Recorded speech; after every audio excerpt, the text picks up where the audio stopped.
It's as we discussed. Can you have a seat? Yes. I'm gonna announce it. Yeah. Is this working? Can you guys hear me? No. No, you press that button. Hello? Now it is. Hello. Yes. Ha. So very loud. Shut up, Matias. My name is Matias Vernengo. I'm from the University, Bucknell University in the United States, although I'm not really from the United States. Uh, and we have a tremendous panel to discuss what can the G20 do. So you're thinking not much, but you'll be proven wrong. So to discuss those issues, we have four very qualified speakers. I'm going to present them. They're actually in the order. Look at that. Very disciplined too. Ana Saggioro Garcia. She's a professor of international relations at the Rural Federal University of Rio de Janeiro, a researcher and former director of the BRICS Policy Center, co-chair of the T20 Task Force on reforming the international financial architecture. To my right, Ernani Torres Filho, a professor at the Federal University of Rio de Janeiro, when I should say he was my teacher 32 years ago. And on a course that he inherited from Maria da Conceição Tavares, who was his supervisor, and he was the first PhD from economics at the Federal University of Rio de Janeiro. And it's a good moment also to remember, Jomo was very nice of remembering about Conceição, and so bringing her up again in this context. And he's also a senior researcher at the Brazilian Center for International Relations and a former deputy director at the National Development Bank. And I'm gonna go, don't worry. Yeah, no, I saw that. I had wrong, I had the Eurodad thing, but they did fix it. So I didn't make a mistake. So we have on my left, Farwa Sial, I'm hoping I didn't mangle the name, research associate at the School of Oriental and African Studies, SOAS, of the University of London, where she also, I think you obtained your PhD over there. And finally, you have Gilad Isaacs. He's a lecturer at the University of Witwatersrand, and I probably mangled that, in Johannesburg, South Africa. He's an executive director of the Institute for Economic Justice and also a member of the Advisory Council of the G20. So we're going to have, the first two speakers will have 20 minutes, and I'm going to be very forceful in enforcing the time, and we'll have a 5 minute and a 2 minute sort of limit. And then, so we give the right 20 minutes each, but to the left, we only give 10 minutes each. That's what we do, because we're a progressive sort of institutions, and IDEAS likes to, I was told, I don't know exactly, somebody will explain. So without further ado, Anna, if you want to start, I don't know if you have a PowerPoint.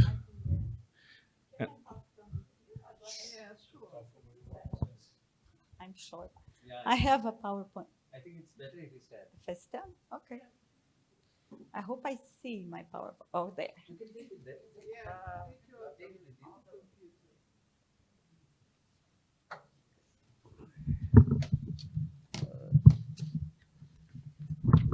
A lot to see.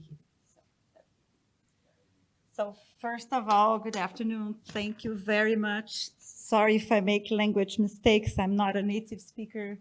And I want to start by thanking Chandru very much for the invitation to be here, Magda, the whole team from IDEAS-UFRJ. And to say that I have actually here to present a collective work. So my colleague Hai Hongal, who was there with me all the time, my colleague Lucas Caramês, who were in the lead of this task force, and also our colleagues as co-chairs, so Maria Antonieta, Dr. Yabo Masha, Fernanda Faila, I don't see here, Marina Zucker, Ernani. So it's a collective work. So I'm going to present, wait a moment, where is that? A little bit, some things that you probably already know. but I thought it would be important to, I hope you see it's not too small, to reinforce where do we stand now, how Brazil receives the presidency of the G20, what are the main proposals that we brought as Task Force 3 in T20, and what came out in the finance track meeting was just held here in Rio in July. So first of all, you know that very well. The reform of the international financial architecture is the very origin of the formation of the G20 in 1999, in the aftermath of the Asian crisis. It was actually the main purpose of building a G20. We have to remember that in the 70s, the US formed the G7 as a group to manage the first financial crisis in the post-war period. And it's actually a group of countries which were ideologically very aligned with the US, and they were major powers and still keep being a major powers in the world order.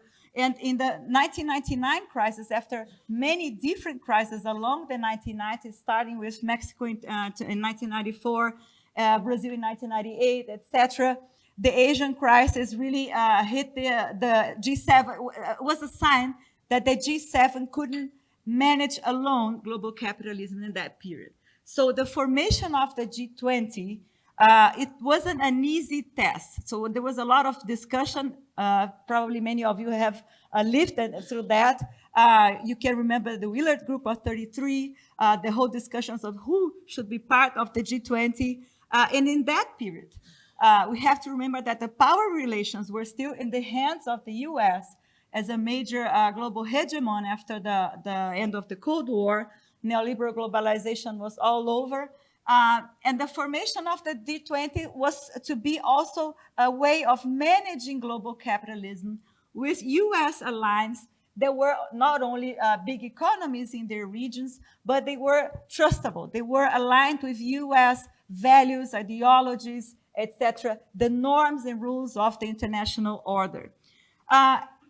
The G20 remained that, a group of finance ministers and governors of central bank for 10 years until the crisis hit the main power in the order that in that period, the US, and it was then expanded to Europe and then to the rest of the world. 2008 was the time when the G20 became a political group, a heads of states group, not only finance ministers group. But what happened, what was different in that time, was that the G20 wasn't the same, I would say. The G20 was not a group formed by countries politically and ideologically aligned automatically with the US anymore. The G20 was a group formed by China, the BRICS countries, some countries in the global south, and the debate around the supposed decline of U.S. hegemony, a new cycle based in China, the rise of BRICS, etc., was very at the high level at this point. The importance of G20 today, I would say that it was one of the rare groups that gathers together the major Western powers, the G7, the Eastern powers, Russia and China, and important powers in the so-called global south, developing countries, etc. So my thinking is that today it wouldn't be imaginable, possible, to form a group with exactly these members. The world is very divided, very polarized. So to keep the G20 as a multilateral space of negotiation politically, even though we can disagree with many, or even we can criticize and question the legitimacy of the G20 to decide certain things, which is not enough democratic and representative, but it still is important because it is one of the rare multilateral spaces that gather those countries. And the structure of the G20 is very complicated. I have many different graphs, but I didn't bring it here. So you have the presidency of, so it's an informal group, first of all, doesn't have headquarters, any formal treatment. So there is a rotative presidency. So you have the troika, the presidents before, the presidents of today, and the coming presidency, the three countries. and you have two tracks. The original, and I would say most important one, is the finance track. And then from 2008 on, you have the political track, what they call the Sherpas track, which will handle the other themes besides finance and economics. Within the G20, you have also different and various working groups and task forces as well. And outside of the G20, but orbiting around the formal structure of the G20, you have the so-called engagement groups, which go from business, which was the first one in 2010, to think tanks, which is ours, civil society, women, youth, labor, parliament, ocean. So can you imagine all the possible topics, right? For that, I mean the possibilities, but mostly the limitations of what we do as T20. We are the academics, so to say. We can develop very good ideas and recommendations, but whether they will be heard and incorporated and will be they implemented, it's another question, right? So when it comes to Brazil, now in 2024, government Lula has established as three priorities: the fight against hunger, poverty, and inequality, economic, social, and environmental dimensions of sustainable development, and the reform of international governance, not only for international financial architecture. This is also to include, or at least the attempt to include the reform of the UN Security Council. But the political environment, the political context is a context of crisis, of war, of crisis of global leadership, a crisis of values in terms of the rise of far-right and extremist groups, and of course, as we all very well know, the social and environmental emergencies that we are living. So the context is much more complex than it used to be before. And throughout these 20 years coming to Brazil, we have an extremely and elastic expansion of themes that the G20 handles with. So Brazil has even expanded that a little bit more. Now it has included the Alliance Against Hunger, which is very positive. But almost anything can fit into the G20 today. Brazil is also the first presidency that will have the African Union as a permanent member of the G20. And what is very characteristic of the Workers' Party and Lula is social participation. So Brazil, I was talking just over lunch, there's a huge excitement in the Brazilian society about the G20. Everyone wants to be part of the G20 at some point, favelas, youth, etc., students, I don't know what kinds of topics. And that Brazil has created something that has never happened, which is a social G20, which is a summit, official one, called by the Brazilian government, which will take place in the days right before the leaders' summit. And this is interesting and important.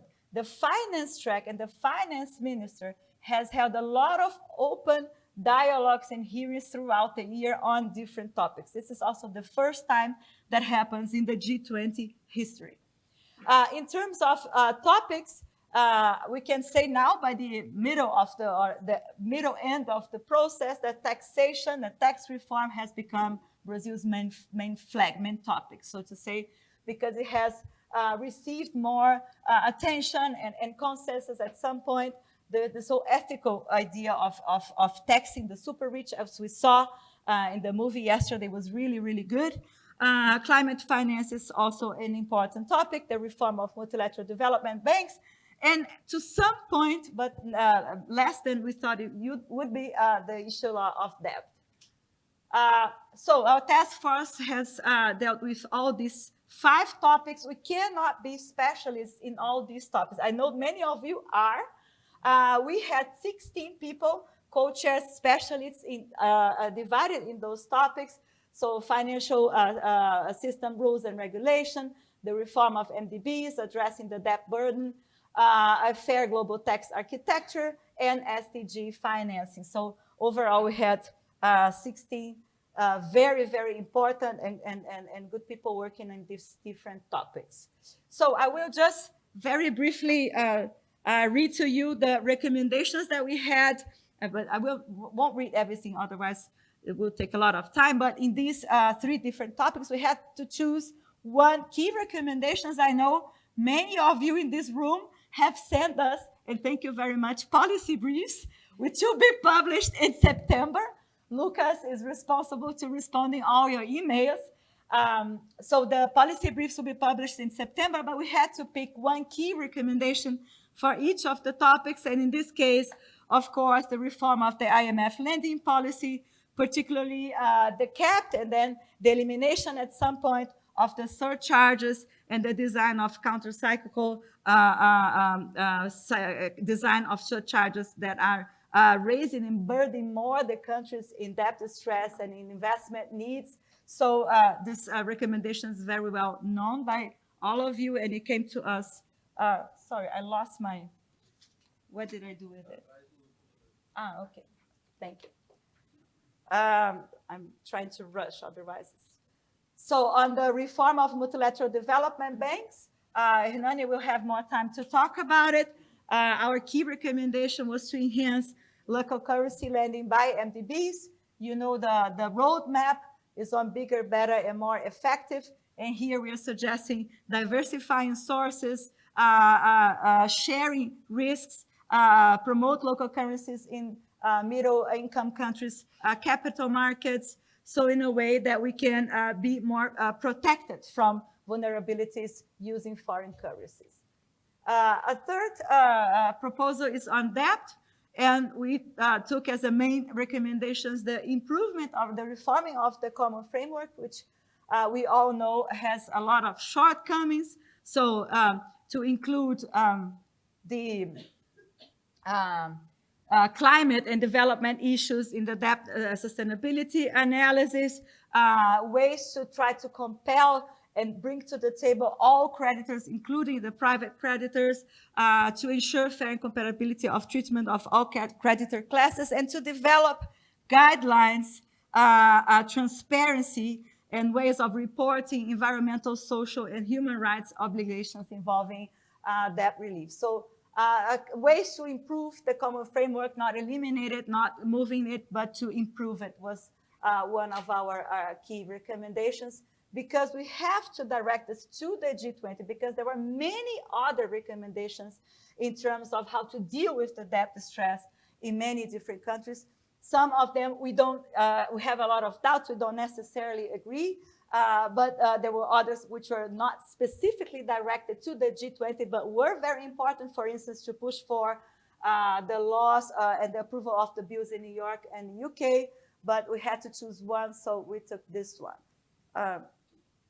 So tax, this was also some important discussion among us, because our co-chairs have pointed to the discussion that we had yesterday, which is to expand the work of the UN Framework Convention on Tax Cooperation, which means take this subject out of the G20 and bring it to the UN, and then really improve it, make it more inclusive, more democratic, more transparent, so improve tax transparency through the Global Asset Register, push for the taxation of high net worth individuals, but also discuss how to guarantee that the revenues that come out of it go really to the necessities of developing countries. And finally, also related to the IMF, in terms of SDG needs, to improve the allocation of IMF resources through better access, less strict access to the IMF's trust, reform the quota system, and ensure that SDRs are made more available to developing countries. So I know my time is now over. I don't want you to list. Oh, okay. No, that's great. So I just listed here all the other several recommendations that we received through the policy briefs. They were all very important. And we have now a more comprehensive document, but this one will not be published as the short statement that is now available in the T20 website. So just very briefly, I was reading the statements that came out of the meetings in July, and some progress was made. It's not the final declaration of the finance track, but some progress was made. It's all about words. Diplomacy is words, declarations. So the question of implementation is another one. But in this case, what came out, which is not irrelevant because it is a consensus among, I put China, US, Russia, European Union, right? So it's not easy to find consensus there. So in terms of SDG finances, so innovative instruments, nature-based solutions, blended finance, a better architecture to prevent and respond to pandemics, the climate resilience infrastructure. In terms of MDBs reform, there was a lot in the declarations of this mid-year meeting. The whole discussion about how to implement and improve the roadmap to enhance private capital mobilization, innovative risk-sharing instruments. It's all about the welcome and enhancement and how the G20 values all these issues. For instance, the independent review of the CAF. This was a very important point for Tatiana Rosito, how to improve the dialogue between MDBs and credit rating agencies. She emphasized that a lot in our meeting also in July, how to explore better channeling of the SDRs through the MDBs, etc. On debt, it was very short. I was disappointed by that. They want to improve, of course, and they value a lot the common framework. They know there are shortcomings, but they want to improve it. They named the first cases that were treated under the common framework. They said there are lessons to be learned. They support and welcome the Global Sovereign Debt Roundtable, the debt for development, SWOTs, and climate. They were emphasized, but as a case-by-case basis and not an overall solution to the debt problem, which is, I think, an important issue. Now, tax. What is it? Where? Down. Oh, IMF reform, okay. This is what we talk already a lot, the quota shares reform. A lot of words on the review of charges and surcharges. That was one of our recommendations. How to implement and really review the trust and the representation of developing countries. Okay. Finally, there was a specific document on taxation. And one thing that calls really my attention is that on the good side of it, the proposal of taxation of high net worth individual was mentioned, but tax as a sovereign issue was very much emphasized. So it's a lot about tax cooperation, but in the end, who decides are the sovereign states. So this is some important, I think, position of the G20. So they emphasize still a lot the OECD inclusive framework. They emphasize the way it needs still time to be implemented, time to be improved. There are other issues to talk about, and they welcome the UN framework, but they would like to avoid duplications, unnecessary double efforts, etc. So I think there is a progress, but it's very limited. And they want to, I think this is also important, but they want to strengthen capacity buildings in the countries to really prepare for this global tax reform. So taxation, as I said, is a main topic for the Brazilian presidency. And then to conclude, I would say if for Brazil, taxation was a good way to bring so-called Brazil's legacy to the G20, what will be next? For the South African presidency, I'm discussing that also with my colleagues in South Africa. We think that debt should be a priority, but how South Africa will implement this and how will it frame it, it's another question. It's, I think, a big test to us to press for that. The future of the G20 for me is also something to debate. In case Donald Trump wins election, will there be any G20 in 2016 in the US? I don't know. In a context of increasing polarization, we can say the G2 is important. And now we have G21 with the inclusion of the African Union.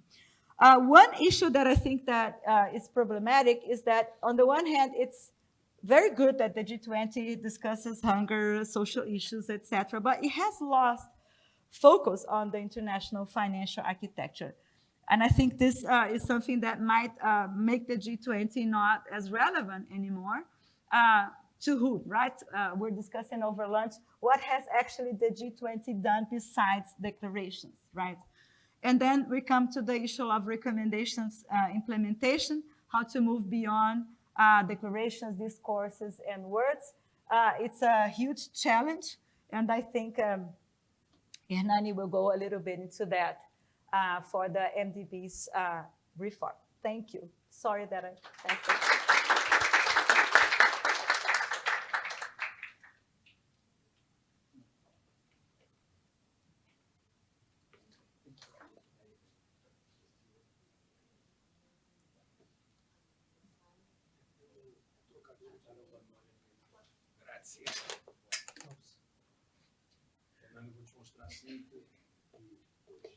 Okay, well, good afternoon, everybody. Thank you for the invitation, IDEAS.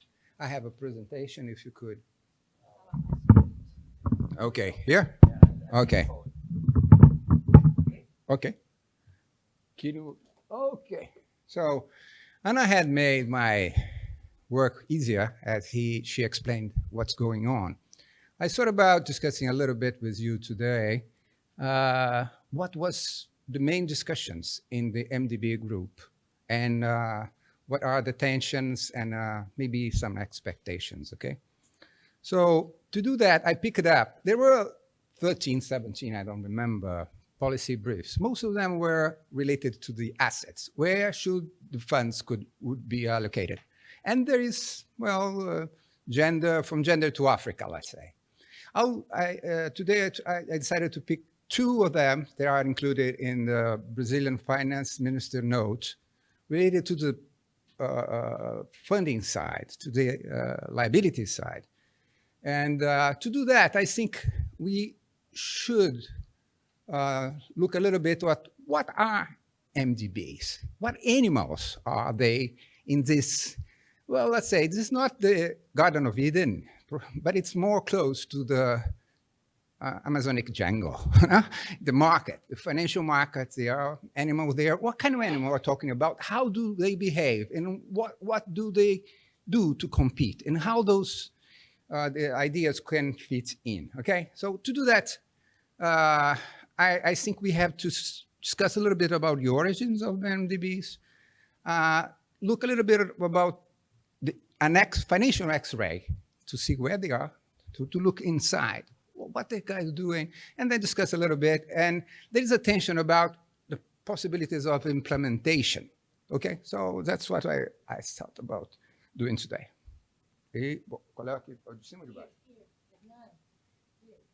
Okay. If I ask you about where were the origins of the MDBs, probably most of you would say that, well, they are an externality of the Bretton Woods. 1944,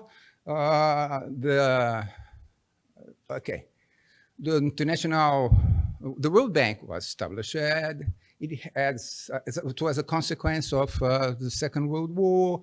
And it was interesting in the discussions because development was mostly a part of coming from the Americans. The British doesn't give a, were not relevant, were not relevant for them. And there was a kind of a problem. They were already seeing that there will be a huge dollar shortage. So they need some agencies to recycle. However, IBRD was not the first attempt of the Americans to establish. The first attempt was in 1939 during the US Good Neighbor policy tour of Latin America. They were very much worried about Nazis and German influence in Latin American countries, particularly in Brazil and in Argentina. The Roosevelt administration suggested that it should create an Inter-American bank, that would have development purposes for Latin America. Dexter White and Morgenthau were directly involved in this initiative. However, 8 Latin American countries signed in. Argentina didn't. Brazil did. But the US Senate blockaded. They didn't never get through votes. So this, first thing, what is the genetic of the MDBs? They are pretty American. What is behind is the experience the American had from the 30s and before with the Exim Bank, in particularly with their development bank, which was the Reconstruction Finance Corporations. 80 years after, what we have? Well, they are all here. There are new generations coming from China and Asia, but they had lost the importance they had in the beginning. I think the most important change in international financial architecture was when the Americans really default on their obligation to pay dollars in gold. And when they did that and exchange rates started to float, private markets just boomed. And MDBs lost their positions in the front yard. That was one of the most, I think, one of the most important change. The second really important change was middle-income countries like Brazil, Colombia, Argentina now, but Peru and other countries developed from the 2000s on domestic markets, long-term domestic markets. We can issue bonds in Brazil 30 years, 40 years now, but not until 2000. It was the time of the original scene still. So they faced competition, and competition increased. And they started to mix with this new environment, okay? So, okay. So let's look a little bit about, I brought a sample of the balance sheets of 4 MDBs, just for us to look at. Sorry if it gets a mess, it's a soup of numbers, but there is 2 issues from my point of view, 2 indicators that we should look at. The first one is liquidity. So how much of, what is the percentage of the balance sheet which is short-term, right? From the total liabilities. And the second one was leverage. How much money the owners had to put in and how much money the market got. And if we look at CAF, liquidity is very high, 45%. And leverage is quite low. Just to have a comparison, it's not a pretty good comparison, but this one. Private commercial bank under Basel agreement can leverage 8 to 12 times.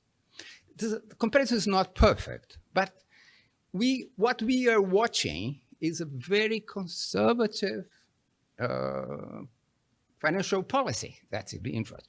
If you look at the figures, as a matter of fact, the equity is the same amount of the short-term they borrow. So it's this has a purpose. Is it different from IDB, AIDB?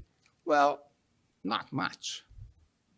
AIDB still have lower liquidity. The amount of money of the shareholders is about the same of the short-term bearing. Leverage is a little bit better. Why that? Probably because they get a more perception of the importance of the American Treasury behind them, okay? And if we look at the World Bank, it isn't that far, okay? They do the same in terms of the amount of short terms and compared to capital. And I mean, liquidities, and they get a little more leverage. They are more, the market feels that they are better backed by the Treasury. The question is, why? Why do they have such a conservative policy? Second, the importance of borrowing for bigger. If you want to be big, you have to get money and you have a kind of leverage. They all have similar, and let's look at the last one. What are the new Asian MDBs? Are they different? I took the balance sheet of the AIIB. they are more conservative than the Americans. Of course, it's just what is behind short-term borrowing from AIDB in 2008 was nothing. They had a lot of money on commercial notes related to subprime. They lost a lot of money. So to do a good job, we have to scrutinize a little bit more. But anyhow, borrowing, is it the same as the others? Probably not. No? Chinese public banks, commercial banks, are enormous. Most of them, one of the 10 largest banks in the world, and they are public and capital market control in China. So this probably is a little bit different, but there is what we're talking about is they are very conservative. Do they have a reason for that? I spent 35 years in the Brazilian Development Bank. A development bank has to be very conservative, financially speaking. Okay. You extend long-term loans. You, on a Michigan terms, you are very exposed. So you have to hedge your positions from some way. So liquidity is... No, Brazilian Development Bank is not exposed to private markets. So this is one of the most powerful institutions I've ever seen there. You don't have to rely on markets. It's all special funds from government. Like Japanese fund institutions are quite the same. So said that, why they have that? Well, if you want to have money from the private banks, you need rating. And they all have AAA ratings. And so the focus of them is to get cheap money, the cheapest money in the market to fund. So you get CAF, for example, what they are. They are a way to channel funds to Andean countries or Latin American countries, the cheapest way to do that and to bring capital from that. To do that, they have to keep out of the liquidity, they have to keep the risk of their assets low as well, okay? So the idea of having bigger, better, and more effective, there are some contradictions depending on what issues we are talking about. Okay.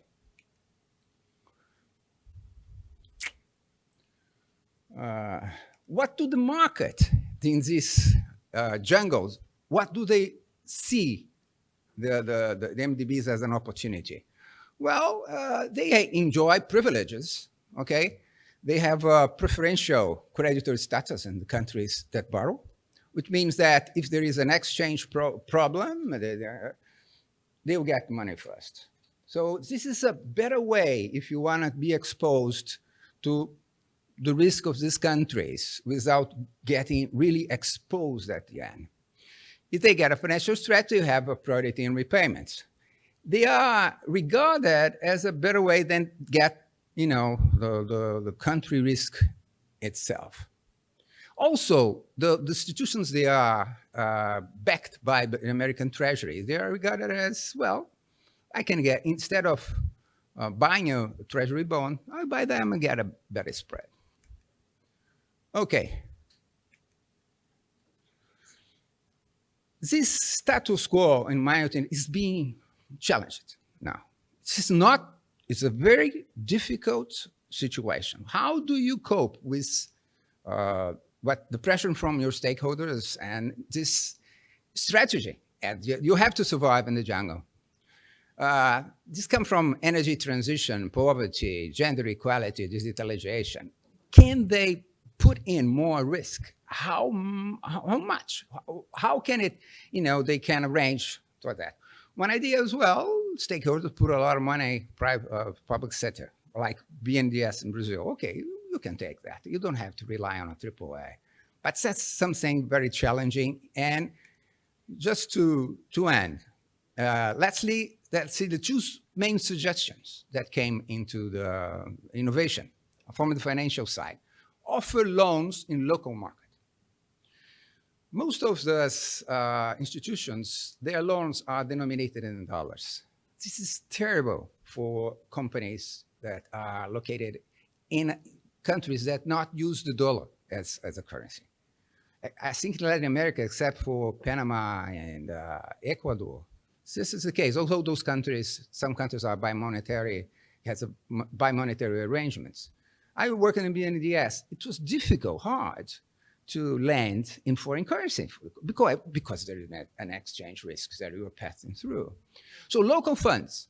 In the past, there were no local long-term markets, but today we have long-term markets in Brazil, Colombia, Peru. Why not? I know that national treasuries and private sector in those countries don't like competition.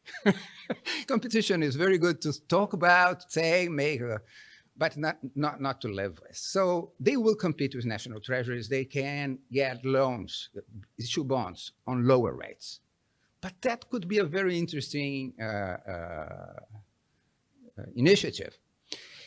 I would like to bring for you the currencies used by the new development bank from China. This bank has been, let's say, became famous because of the BRICS, let's say, initiative against the dollar. Okay, look on currencies they are using. 2/3 is dollars. Okay, fine, easy. And they should be the most advanced MDB on that area. I don't see problems in terms of if they use local and issue local and lend local, okay. But if you have to use local for other countries, it doesn't make any sense from my point of view. The second suggestion is how to stretch the balance sheet of these banks and innovation, doing new things. Well, there are some initiatives. One of them is the derivative markets, how they could exchange risk is a very costly derivative, especially in long term. So there is recently has been mentioned in the Brazilian press that Brazilian Central Bank and IDB are trying to bring down the cost of long-term derivatives in Brazilian market related to loans for ecology and things like that. Just to end, innovations are important, but they will take long time to be implemented. They have to be carefully analyzed because of their financial implications for the institutions, and implementation will take long time. So I think the stakeholders will go on mentioning these issues here, South Africa, and in other G20 meetings around the next future. Thank you very much.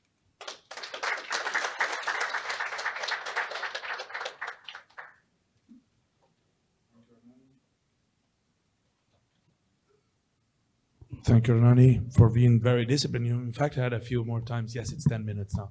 So, yeah. Farwa, it will be showing over there, the 10 minutes. I still will give you a warning by 2 minutes, so just as a reminder. Yeah, go ahead. Yeah. So, hi, everyone. First of all, thanks a lot to the organizers for the invitation. It's very good to be here and learn from all of you. So just as a reminder, the panel is called What Can the G20 Do? And I mean, it's a very broad question, and the recommendations are really broad. And so I think what I'm going to do is maybe lower the tone of the evening and talk a little about the structure of the G20 and what it means. And then I'm going to focus a little bit on climate finance and the role of G20 in that. So I don't want to repeat what Anna has already mentioned, but I just want to highlight a few points, which is that, well, first of all, it's almost impossible to talk about the G20 without mentioning the central tension, which is that it's not a treaty-based group or an organization with legally binding decision-making. So it's basically not the UN, whilst overlapping and taking over many functions of the UN. But the representational illegitimacy of the UN remains an issue for the majority of Global South countries. And of course, we know that G20 was born out of the East Asian financial crisis with a particular recipe to solve that crisis. But going forward, it was unable to come up with a solution for the 2007 financial crisis. And its response to the pandemic was marked by pandemic profiteering for a few large conglomerates or companies, and no evidence of reversing the vaccine apartheid. So in terms of governance, the origins of the G20 are an extension and not an alternative to the G7. I mean, it's important to mention it even though we use the term G20 very loosely. There is an apparent majority of developing countries if one excludes the EU. And in recent years, we know it created a lot of engagement groups like the business group, like the labor group, L20, think tanks and civil society and so forth. But beyond the non-state engagement groups, it's important to remember that these are exclusive to G20 states. So 170 states and their population remains excluded. And of course, every G20 decision-making is not simply a national project or a core or an emerging country project, as it is often framed in the various analyses of multipolarity. It is a project which makes class hierarchy invisible, as Ahilan really mentioned very on point today. And this invisibility happens both within G20 countries and beyond. So being very cognizant of the tension of the G20 being a grouping of unelected leadership, mainstreaming a forum-like approach, I also want to mention that this year's T20 recommendations, especially the T20 and C20, which is a think tank and civil society convergence dialogue, was quite progressive. This document speaks to how the civil society and think tanks are trying to influence the G20's agenda towards a different developmental approach to the financial architecture. This is especially visible if we compare previous years and now. So if you go to the website and look at documents in the past and now, I think that is quite stark. But while the efficacy of the recommendations are subject to their implementation, something that I want to focus on is the issue of climate finance. And it's important because climate finance goals are a responsibility of global North countries to global South countries, enshrined in the new collective quantified goal, a key element of the Paris Agreement. And they are a responsibility of global North countries to global South countries. However, when it comes to the provision of this finance, the picture is actually quite bleak. So in 2021, 68% of public climate finance provided by global North countries was in the form of non-concessional and concessional loans. And in the same year, the grants were just 28% of climate finance. When it comes to multilateral development banks financing, 89% of multilateral public climate finance, and this excludes multilateral climate funds, was provided in the form of loans, and 23% was concessional. So very less finance in terms of grants are reaching these countries. And we know that at least 93% of countries most vulnerable to the climate crisis are in debt distress or significant risk of being in debt distress. So at the same time, as we heard in the morning in the private finance sessions, there are a lot of innovative private finance solutions which are being pushed to these countries, which are in fact debt incurring. And so the mention of debt-based nature solutions climate solutions which commodify the nature. I mean, and use very problematic instruments like blended finance remain on this agenda, which is very, very problematic. And of course, eventually, I think this is a very perverse situation in which as the global North expands climate finance contributors base and share the responsibility within multilateral finance institutions, the global South's exposure to more non-concessional loans and debt keeps increasing. So it's like a spiral and it never ends. And in this rather dire state of affairs, I think what the G20 can do, I mean, the only reasonable, humane, and rational solutions are debt restructuring with debt cancellation. So not just debt restructuring to the ends of debt cancellation, plus a strong need to ensure that the discourse and emphasis on leveraging finance from global North to global South shifts from this emphasis on leveraging towards commitment and delivery of development and climate finance. So in short, countries in the G20, which are responsible for largely the climate problem, make or deliver on their commitments to climate finance, that could be one thing that the G20 could take a positive step towards. And of course, then it also, the tension remains. So the G20 going towards the UN to get the tax treaty, and so this tension also remains with climate finance. I'll just stop here. Thank you.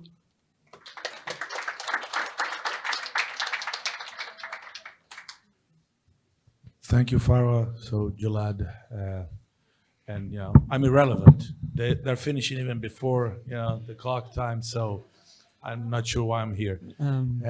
But yes, I mean the G20 may do many things, but apparently I can't do anything.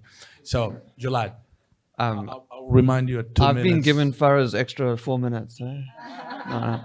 I wish I could, but the G20 said as no. the last speaker in the last panel. Whew.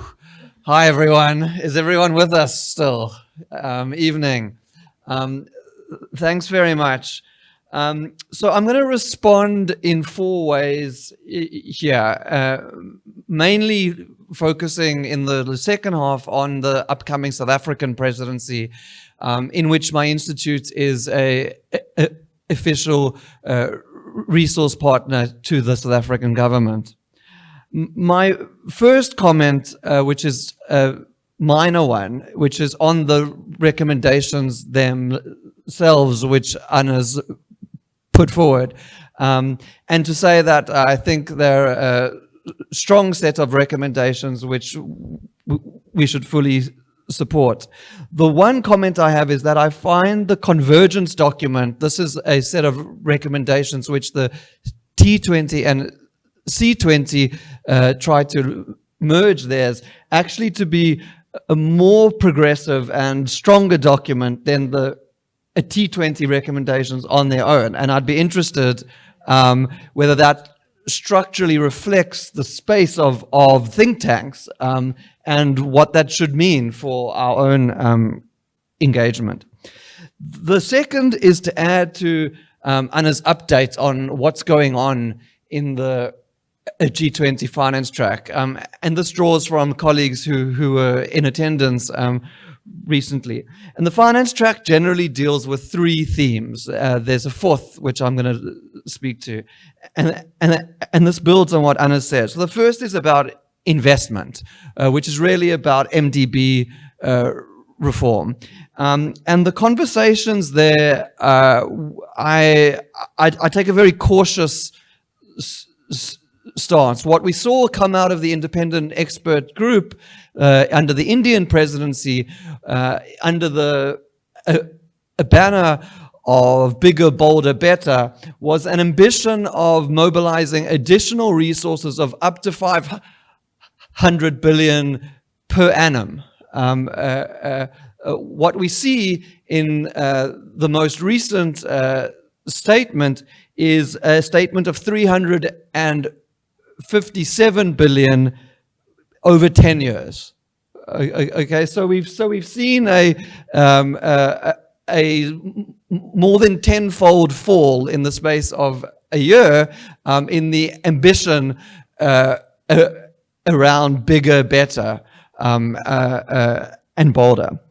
The second area, which is often spoken about, is on liquidity or emergency measures. This is probably the only area where of these 3 traditional areas where there's meaningful progress. And that relates mainly to the IMF surcharges. And there seems to be a willingness to review IMF surcharges. And that is in large part because of the pressure these place on Ukraine.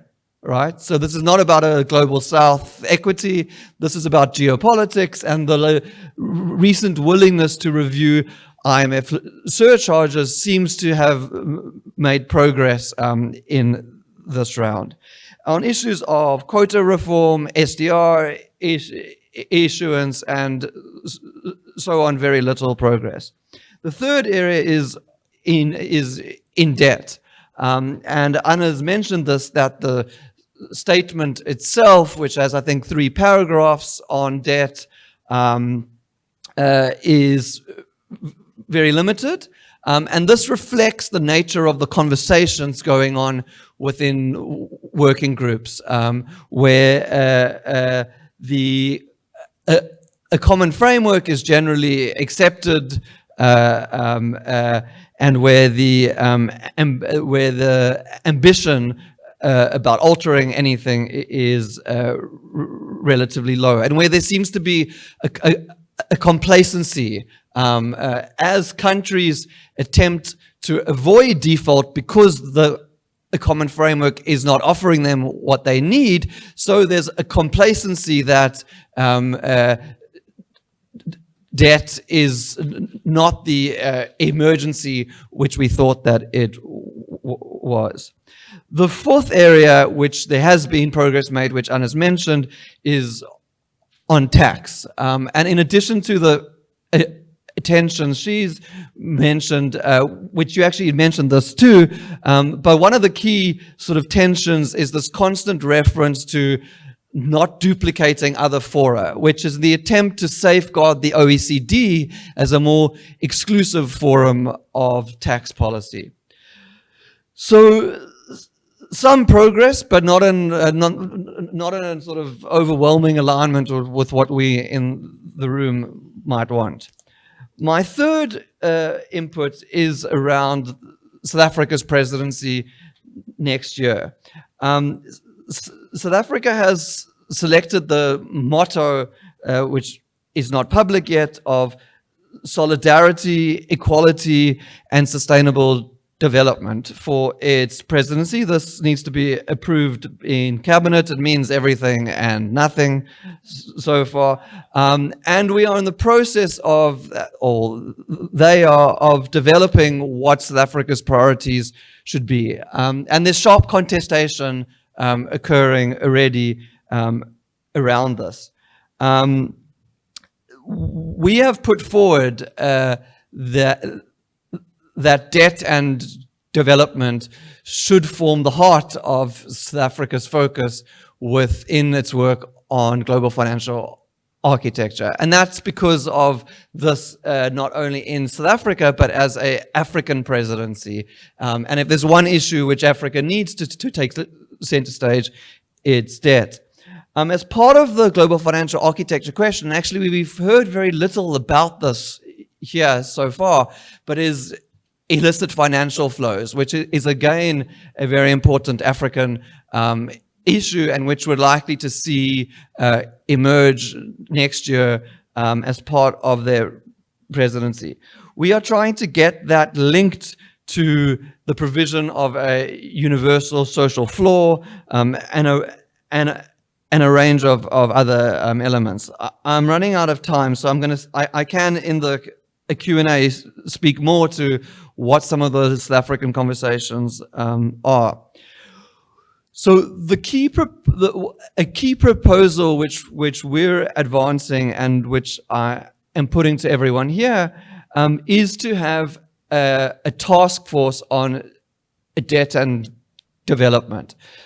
So what does that mean? Well, firstly, a task force is a particular so the way the G20 worked, as we heard, is these two tracks, the Sherpa track and the finance track, have various working groups. A task force is a body which spans both tracks and which has a particular focus area and is a priority of that presidency. We have advanced a debt and development task force for a few reasons. Firstly, debt remains a central challenge to the African continent. Secondly, as a task force, it brings the Sherpa track, which in the South African government is led by more diplomats prepared to take a more strident and bold position. So it brings in the Department of International Relations and the presidency into an area which is generally seen as the finance tracks domain. So it will change who's in the room. By linking debt and development, it also shifts what the conversation is, whereas debt is spoken about within G20 finance track in relatively narrow and technical terms. What we need is a conversation which links that to development outcomes. And so that is a sort of at the heart of one of the areas we would like to see from South Africa. Very lastly, and I'm going to go 30 seconds over, Chair, what should we be doing here? Well, there's a lot of excitement about South Africa's presidency next year. I'm here to warn you that you should be extremely cautious about your enthusiasm, and if you would like to see something meaningful, you should take action right now. Okay, we are faced with a national treasury who is whose level of ambition is low, who wants to just get through this presidency without rocking boats and without upsetting those who will be in the chair in 2026, which is the US, right? And taking a bold position on behalf of Global South countries is not at the forefront. So I would encourage everyone here that we need to collectively increase the ambition. A suggestion is that this group of eminent economists could potentially write an open letter following this conference advocating to the South African government on certain issues, and secondly, to consider what could the role of the IDEAS network and others in this room be in building the capacity of the South African government to advance a more progressive presidency. Thanks very much. Thank you, Gilad. So we're going to open it up to comments and questions. And I have Jose Antonio, I have Jomo, I have Devika, I have you here. Sorry, your name, Lucas, and I have Chandru. I think we have 5. Then I'll go to you people. A second round. Hopefully, we're good in time. Everybody was very disciplined, so thank you. And so we'll have time for a second round. So. Are you passing the microphone? Can we start here with Jose Antonio? Jose Antonio here, and then Jomo, and then Devika, Lucas, and Chandru. I actually have between 3 comments, questions on MDBs. The first one is to recall that one of the successes of the G20 was the capitalization of all multilateral development banks after the 2008-2009 crisis.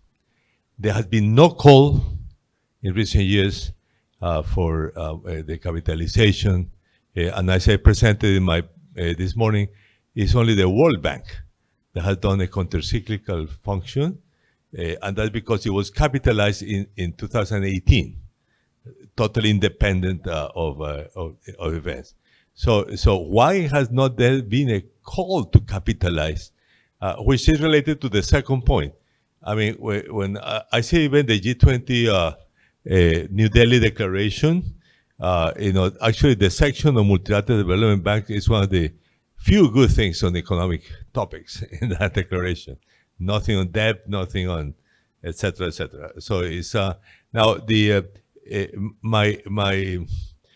my question is, that was associated to the idea that the the lending by multilateral development banks should be significantly increased. I mean, they said 3 times by 2030, right? The UN has said much more, and I guess other analysts. But anyway, in the T20 and in the work on the MDBs that you did around it, was there an estimate of how much and how much has to be capitalized and how much can be by leverage, given the high leverage that most of these institutions have? And finally, one of the issues that I saw in a sort of consensus last year was on the financing of international public goods, which implied actually very clear that it has to be concessional in at least 2 terms. The length of the loans, maybe 50 years for climate change, and at the same time, lower interest rates, which requires, of course, funding to be able to sustain the lower interest rates. What is the statements on financing of international public goods by multilateral development banks? Thank you very much for the presentation and the discussion so far. Allow me to emphasize a point I made earlier today in a different session, and that is the need to focus. Let's realistically speaking, any G20 meeting will only agree on a few significant new initiatives. And I appreciate very much what this group has, your presentation has chosen to focus on. But I would like to add the SDRs. It is crucial because the gap, the major impediments to both climate finance and especially development finance are not going to be overcome through ODA and all the other mechanisms. So the only way to break through this is through a regular issue within the limits allowed by the US Congress. And of course, this is very much dependent on a sympathetic soul in the Congress. But I think this can be done. And the other thing, the G20 is primarily, of course, for finance ministers. But there is at the summit level, what would it say? And I think we cannot stop from we should not. We must emphasize the importance of peace. The tendency to go to war now is taken so lightly, and I think the work of various people, including Steve Walt, Joe Stiglitz, and others, on the costs of military spending and how much it diverts from everything else is something which is important, I think, to emphasize. The last point I would like to make is, I think the various attempts to change, to have a presence, I think what Brazil is trying to do is commendable, and South Africa, but we cannot wait for once in 20 years or once in 10 years for something like that to happen. You really need to have a very sustained process rather than leave it to the host country, because the host countries have tended to be very, very conservative throughout, and we have seen very, very few bold initiatives in the last dozen years or so. So it's very important, I think, to find some way of inclusive mechanisms, because if you look at the non-G20 countries who actually participate, the only country supposedly representing the developing countries regularly is Singapore. Okay? One of the 9th highest, richest country per capita represents developing countries. Sorry? And yeah. Oh, yeah.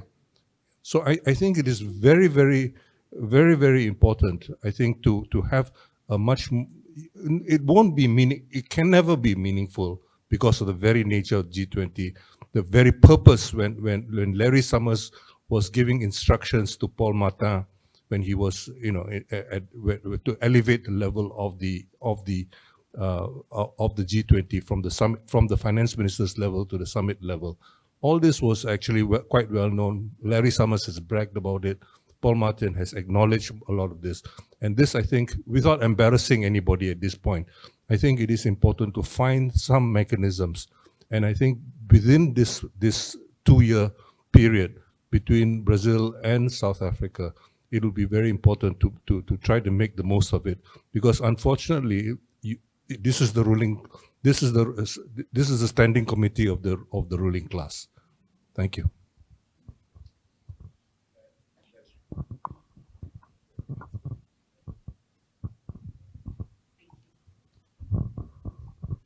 Thanks so much for a fascinating panel. I learned a lot about G20, which I genuinely didn't know, so that was great. Something that you said, you've been talking about MDB reform, so I guess the first two speakers. It seems like MDBs are really conservative and risk averse, as you pointed out, and I think even in the morning, Jose Antonio showed that it's only the World Bank that does countercyclical lending amongst MDBs. How do we make them more risk-taking? It kind of seems bizarre that they're effectively acting like private commercial banks, even more conservatively than that, especially when they have developmental goals. Like, what's the point then? I feel like I'm missing something, because if they're behaving in, if the lending practices are very, very conservative, then they're basically acting like funds, not banks. And why aren't they increasing leverage? The point that you made about that the more MDBs should make loans in local currency, in a way, it also sounds counterintuitive, because all we've heard so far for 2 days is about how punishing the balance of payment constraint is, how we're always in the shortage of foreign exchange reserves. So it seems like, how do we square that circle? So I really want to hear more about that. And also, I wonder, how do we push MDBs to be more, as I said, more risk-taking, especially because I could be wrong, but I don't think any MDB has ever failed. Has it ever gone bankrupt? I don't know. I'm thinking out loud. And if it hasn't, it seems that perhaps the G20 either is not doing enough or is not the right forum to be even talking about this reform. If that's really not the central part of the agenda, how do we increase the leverage? Anyway, that's it. Lucas here. We're still in the first round, so Lucas, then Chandru, and then they'll respond, and we'll have a second round. So, well, my name is Lucas. I'm from the BRICS Policy Center. It's a pleasure to be here. Well, thank you for the nice presentations. And I have a question to Anna. I want to resuscitate some discussions that happened here earlier. And then I have a question for Ernani and for the whole panel. So given the early discussions on BRICS and the alternative arrangement within the IFA, how do you see the future role of BRICS and the G20 in the international economic governance? Because the G20 holds some of the major BRICS players and also the G7. It's a more of IR question here. And to Ernani, regarding the MDBs, how do you see the role the MDBs are playing? I guess you have already went through that, but what changes could really be done, implemented in short, medium term in the MDBs ecosystem? And finally, something that connects a lot to what Gilad was talking about, how to ensure, if that's even possible, continuity in different G20 presidencies. And I wonder if is there a specific role for engagement groups and for think tank community as a whole. Thank you. Chandru? Yeah, couple of questions. One, of course, is partly reiterating what Jose Antonio said, that when we speak about development finance today, one of the issues is not merely that you expect a significant increase in the volume of that finance, but the destination to which you're going to lend is going to change. Because if you want SDG financing, if you want climate finance, you're actually saying that you're going to shift the destinations to which capital flows. And the defining feature of that, all of us agree, is that these are areas in which rates of return are low. or in fact non-existent in some cases. So to actually say that we're going to try and increase the volume of lending which MDBs can undertake on the basis of them accessing market finance creates a problem. There's a conflict between saying that I'll go to the market to take money and I'm going to lend, as you said, long maturity periods, low interest rates, very concessional, as she pointed out. Concessional finance now is so low. So you not only have to increase concessional finance, you have to correct for the past inadequacy as well. So I was wondering whether, just saying that capital adequacy framework recommendations must be implemented, we need to go beyond that and say that, these institutions need to be fundamentally transformed. And one issue is that means that they have to be backed with public finance, which comes out of the budgets of member countries, And similarly on blended finance, okay, let's forget the controversy about blended finance, but we always say blended finance and stop there. I mean, we have to say something about regulation. What's really the problem today is not that we haven't had historically evidence of some forms of blended finance. It wasn't called that maybe in the past, but there have been periods in which the state has incentivized the private sector in multiple ways in order to bring forth investment. The real issue is going to be that if you're going to do that, how are you going to ensure? And this cannot be the MDB itself doing that surveillance. That surveillance has to be done by an independent party, which is looking to the interests of the member governments which are providing the money. So I think just saying blended finance maybe. And last is just a question, AIIB not having much leverage. It's 8 years old in terms of date. But even 8 years, you can really say that 7 years maybe, or 6 years. Now, it takes a long period of time when you're actually trying to say, I'm a multi-country institution which is trying to help or be different in some sense. Developing the ability to be able to identify and provide finance itself may be a much more difficult task. So you're not got to a situation where you want to leverage more. Already the money which you put in, you're not able to use fast enough because you're just learning by doing. I mean, so maybe that might be the reason why you find that stark difference between. So if we can try to, 3-4 minutes each of one of you to give replies so that we have enough time for perhaps a second round and you have a concluding sort of set of. So if we go the same order, we'll go from right to left. Not intended politically.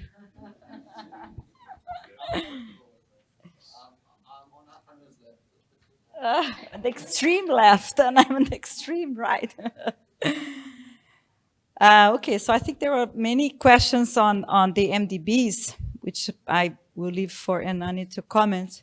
But I think our recommendation on increasing or at least opening more spaces for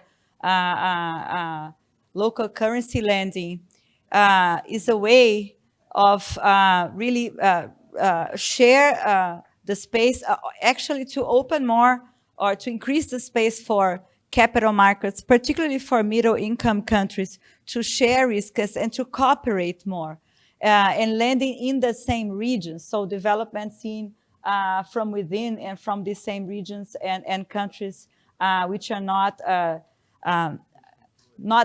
desperately in need for the IMF, and they can make use of those regional multilateral development banks. So I think this is an important thing.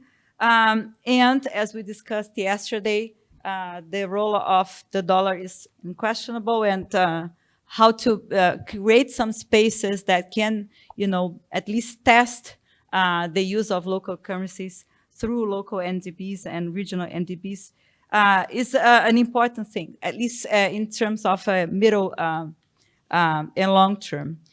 The other questions, let me see. Okay, so actually in general, I would say there's a basic issue of representation and legitimacy, because we know the majority of the countries in the world are not part of the G20. And at the same time, the G20 has become a good instrument for a global South countries to make some projection in the world. So India used that very well, and Brazil is having that really in the center with COP30 next year. So the Brazilian foreign policy is living on big events. There's no huge strategy of Brazilian foreign policy as it used to be in the first 2 mandates of Lula.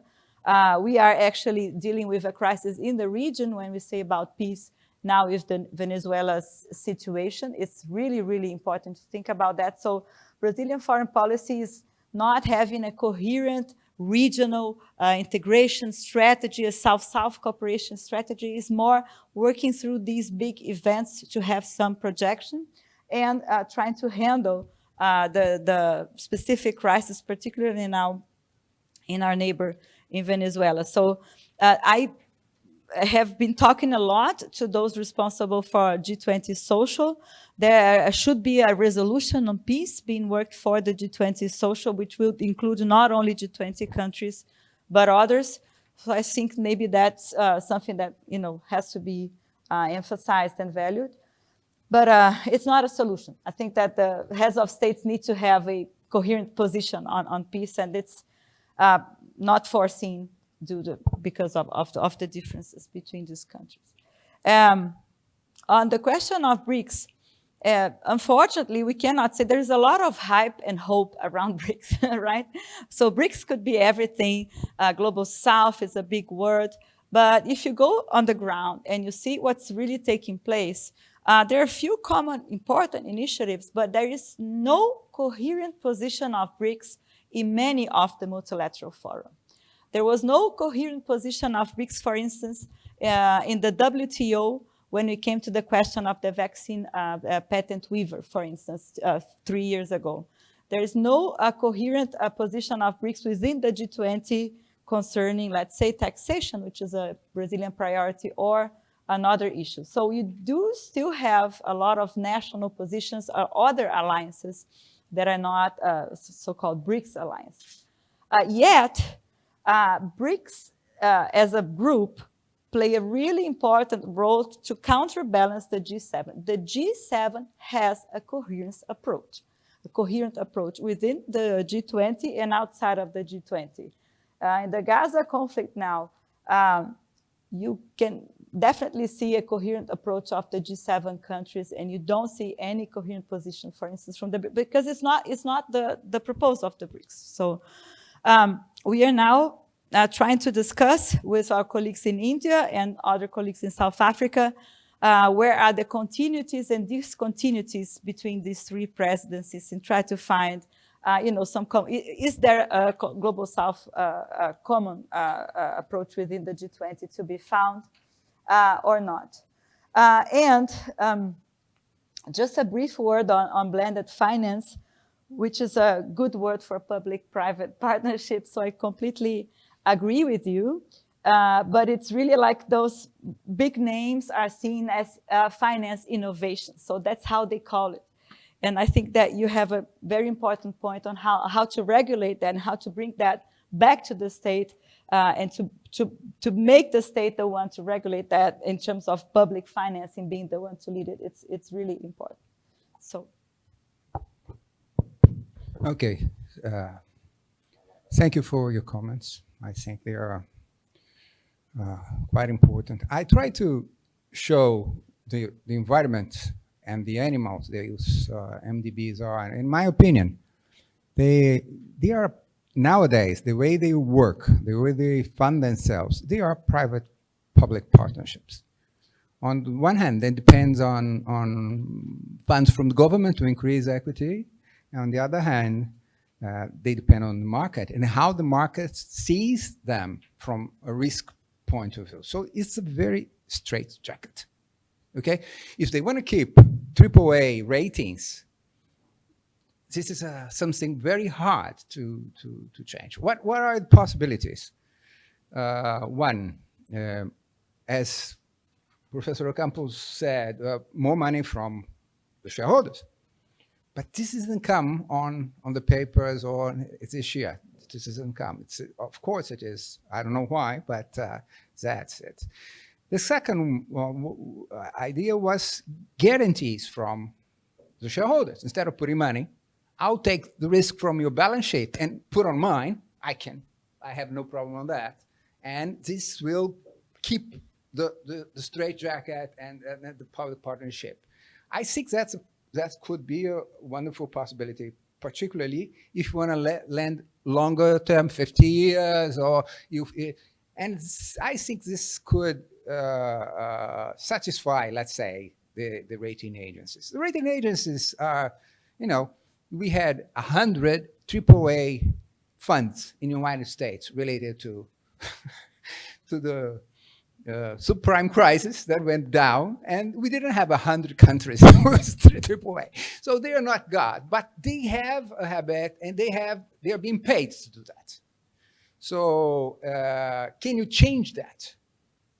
Unfortunately, I don't think so. Certainly, MDBs should have a rating scheme completely different from what they have for the markets. But unfortunately, the market will always see cash flow. And that's king. I mean, money coming in, money coming out. They have a reason. It's not irrational, but they don't care much about anything else. So how can you keep this? The final point I would like to make, so there are some possibilities. They have to be explored, but it depends on the public side of the partnerships and their will to do that. The second point I would like to mention is more micro. I felt that when I was in BNDES. When I joined BNDES in 1970s, we had a lot of freedom to innovate, to do, to try different approaches. And along the years, controls became enormous. We had 5 different auditing systems over us to satisfy, from central bank to rating agencies and control of the ministry. And I think those institutions, for many reasons, became very bureaucratic. And as a way to survive this kind of... So how can you cope with that? I don't know. This is part of the modern culture, controlling everything and being afraid of everything. But it's just really also, how to say, blocks the possibility of doing fast. I agree with you. It's not easy to make calculation about future money inflows and cash flows and things like that, especially on a world that's coming. But anyhow, I think there are some things that can be done, but they are not easy. I don't know if I did answer everyone, but thank you for your questions. Farwa. Yeah, thank you. I think I'll take the blended finance and question, which was about, I think one thing you can do very simply is to have profit caps on private sector. And I think that could regulate some, that could bring some equality in the equation. And I think that's also the case with a lot of just transition partnerships. So if you have a cap, at the moment, I think it's not even clear how much profits companies are making. So that's not public information in these models. And if you just simply put a cap on it, I think that's a very sustainable, easy thing to do, and that's not happening. Because at the same time, instead of regulation, there are a lot of standards coming from a lot of developed countries. So, greenwashing and so on, and these standards take precedence over any dialogue on regulation. Yeah. Thanks very much. So, just noting some of the points, like Joma's point on SDRs and others, which I won't respond to, but which are well taken. I'll just make one MDB comment, seeing though I'm here now, which is Devika's point, which I think is about how MDBs are financed. And the only way to really move away from this is from other financing sources, including, which hasn't come up, and I'd be interested in the other views on central bank financing of MDBs. So just 2 G20 thoughts. The one is, it's very complementary to the South Africans to be lumping the South Africans and the Brazilians presidencies together, but we haven't earned it yet. Okay, the Brazilians have really championed. There hasn't been, the G20s are a slow process.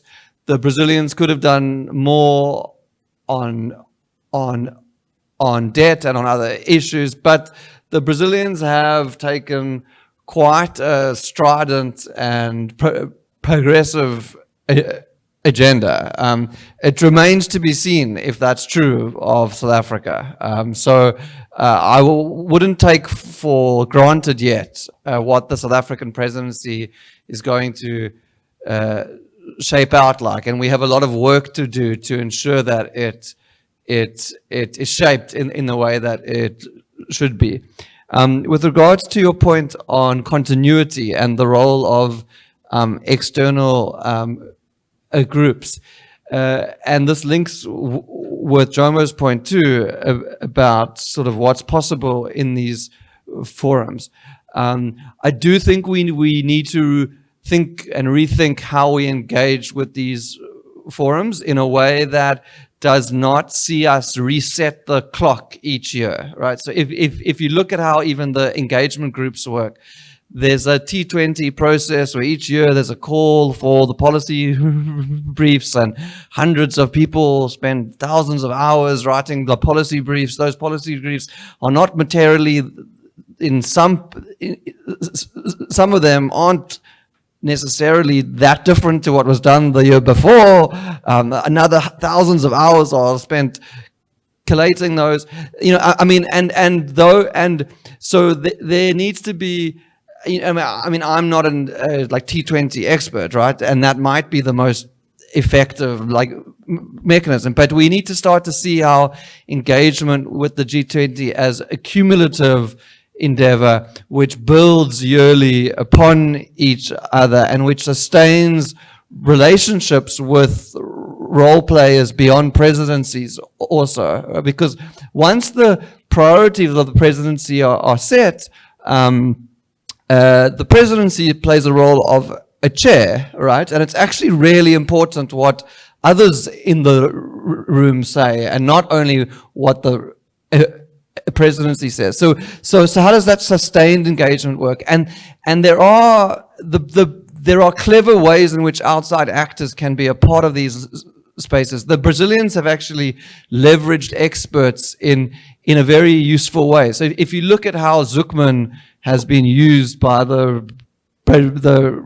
Brazilians, this tax the rich agenda, they've managed to externalize the proposals to expert third parties who then write reports, give interviews. They provide a platform through which those things happen. Then they insulate themselves from some pushback, because it's not only their idea. It's these experts. They've quite cleverly negotiated different spaces, right? And that needs to be done more thoughtfully. And I think we as outsiders can actually propose what some of those are. So how do we, if we accept that South Africa's presidency has to deal more substantively with debt, and we can view debt in a broad sense to include other forms of mobilizing finances like SDRs, then what is incumbent upon us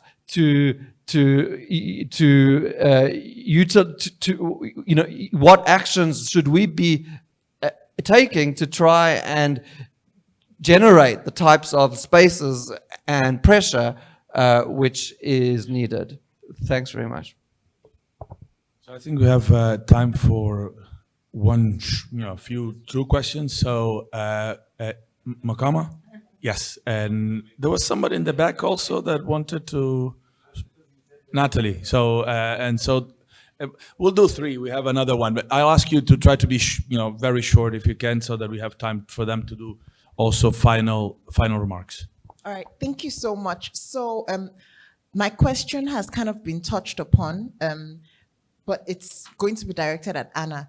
So you talked about engaging with South Africa and trying to contribute to the design of the next, of the agenda of the next presidency. But in line with what Lucas mentioned, talking about continuity, to what extent have you engaged with past presidencies, in particular Indonesia and India, right? I ask because some of us in the room, we've written our fair share of T20 policy briefs, right? And we were really excited, particularly during when Indonesia took on the presidency, that finally issues that affect developing countries would, finally be attention basically will be drawn to those issues, right? So to what extent do you engage with them, not only in terms of developing a coherent or sustainable strategy, but also in terms of identifying key factors for success, right? And also in terms of exchanging experiences, right? The things they got right, the things they got wrong, so we don't, we're efficient, basically.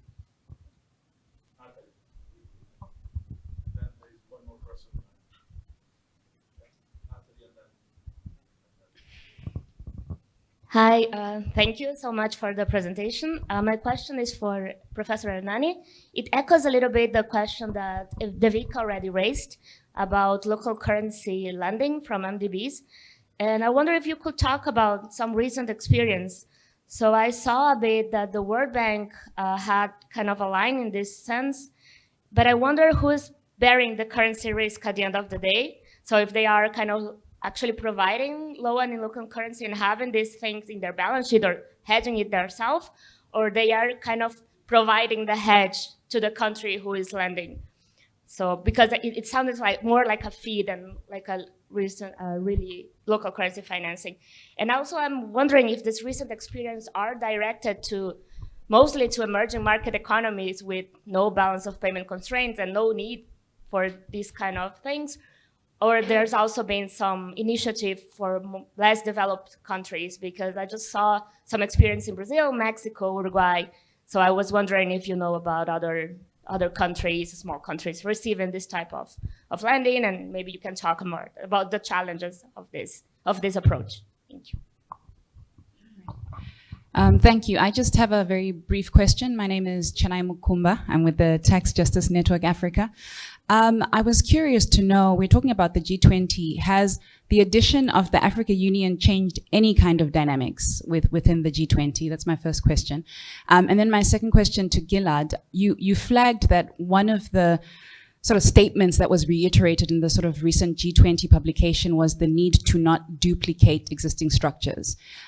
This, of course, was premised, right, on the work that the Africa Group is pushing in New York to essentially create a different platform that could, in a sense, counter the OECD. I'm just curious to know what that dynamic means, right? When you now have, I guess, not really a country, but an entity within the G20 that seems to maybe be pushing in a different direction. Thank you. So if you can reply and short final remarks, I think it's already on. Okay. Thank you so much for all the questions and comments and for the opportunity to be here. I have actually forgotten to mention the initiative was the first time that we did that, which was the dialogue of convergence between C20 and T20, which was actually very experimental. We didn't have any previous experience on that. It wasn't really easy all the time, but it was really, really important, and it was worth it in the end. So we got really a strong, I would say, more political declaration, whereas our statement in the T20 has more technical language, technical terms. It's more linked to some previous works of the G20 itself. But it does lack on more political statements. So the opportunity to do this together with the C20 was really important for us as well. So I think the limitations of the T20 could be partially overcome by that. And I hope that we can continue this dialogue in the South African presidency. And that's partially your question. We, as lead co-chairs, Haihong and I, we have received from the organizing committee the topics and the issues already prepared. So they are the ones responsible for the T20. These are 3 organizations in Brazil. They were supposed to do the job exactly of what you mentioned, to see what was decided before and what would be the priorities. And I will be very transparent to you. I feel that they looked much more to Indonesia than to India. Every time we talk about the Indian presidency, they're more like, ugh. So they had a lot of difficulties. They pointed to us at the very beginning how they would not do the same as the Indians did. The Indians, for them, were too nationalized. The topics were too nationals. The policy briefs were towards too many Indian issues and not global issues. There was a strong gender problem, so they emphasized the need of being women and men co-authoring, or only women co-authoring the policy brief. So these things, we could like feel that there was some sort of distance to the Indian process. But in terms of the concrete agenda, they kind of decided what was to be brought from the Indonesian and the Indian process. And I felt also when I talked to the one responsible of the MDB reform in the finance track, that they would not like so much the Indian influence to the roadmap of the MDB reform. They want really to start over and to continue. So I felt that there is some difference to them. And I would see more similarities for the Brazilian president with the South African government. But in our case, like, we have to see also, again, the limitations of the T20. We are think tanks. I'm very skeptical. I think, as I was saying before, the B20 will have much more influence than what we are able to have. Concerning the other questions regarding the African Union, I have been following, I have actually PhD students, colleagues working in the finance track today. They are building working groups. Some issues are very strong and particularly important for the African Union, so they build working groups, for instance, the debt issue and others. But it's not clear in what extent the African Union will influence concretely the consensus in the final declaration. Here I go back to the G2. I think if the United States or China, if they don't want, things won't really move forward. And one of these issues is definitely taxation. For the African Union, for sure, the correct venue for this discussion is the UN. We have also reinforced that position. Civil society has reinforced this position.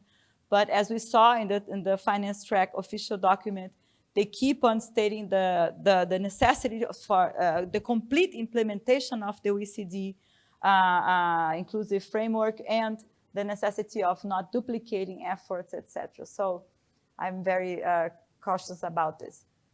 Thank you. Okay, quick answer. Thank you for your question. What I have in mind when I'm talking about local bond issuing, Brazil, like other emerging markets, they don't have a currency. It's not a country for funding, usually, but it's a country for investment. On the convention and bylaws of those multilateral countries, they have the banks, they have the right to issue bonds in those, and they have the rights to issue bonds, but they have to have permission from the Treasury and Minister of Finance. As far as I know, they have never been issued any bonds from those multilateral countries in Brazil. One of the reasons was, I'm sorry. Maybe in the, yeah.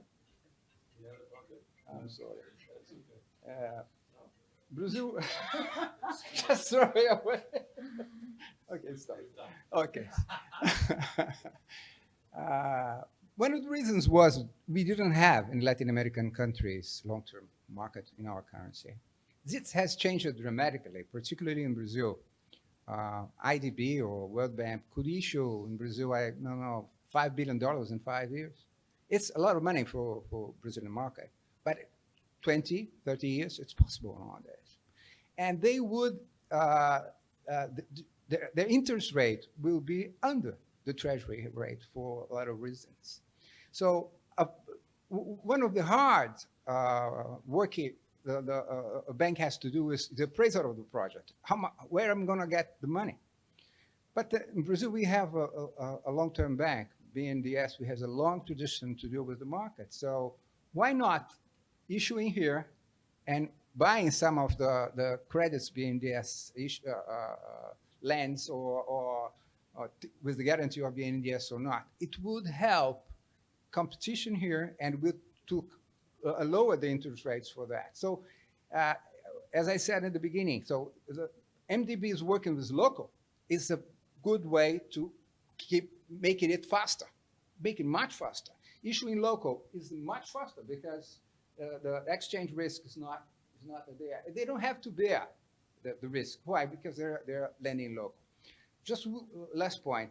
This is a strategy that can work on middle income countries that have a long-term market denominated in local currency. To less developed markets, that will be very costly. Okay.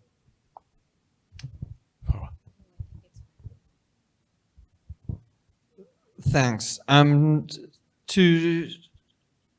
Chennai's questions, thanks. I mean, I don't think the presence of the AU has significantly shifted the conversation. It's been a important voice in some of the working groups. The AU's delegation remains undercapacitated also.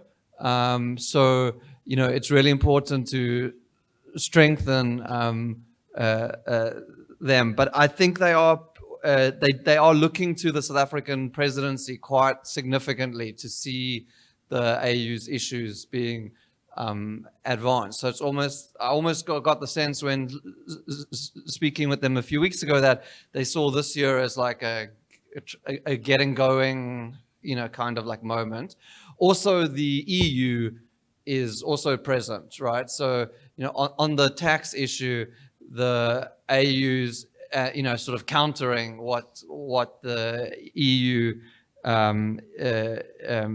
is saying there. I do think there's a growing acceptance of the UN Tax Convention as a legitimate space. You know, there is language of like reticence in the G20, and you do see the like double talk, but I think that's emerging as an acceptance of the legitimacy of, and I think that's the right thing for the Brazilians to be doing, to be driving. To be using the G20 to emphasize democratic multilateral spaces, and I think they have done that quite effectively. So I'm gonna just conclude. Let me say a couple of things before we adjourn. So very briefly. So what can the G20 do? So we learned a couple of things. I would say that we discovered, if Jomo is correct, that it's the committee to manage the affairs of the global bourgeoisie. But I think that the best proposal that we got on the table, and there are many things that we could talk, but just to conclude, it's that the suggestion that Anna gave us, we just have to move a zero. So instead of the G20, it will be the G02. Thank you.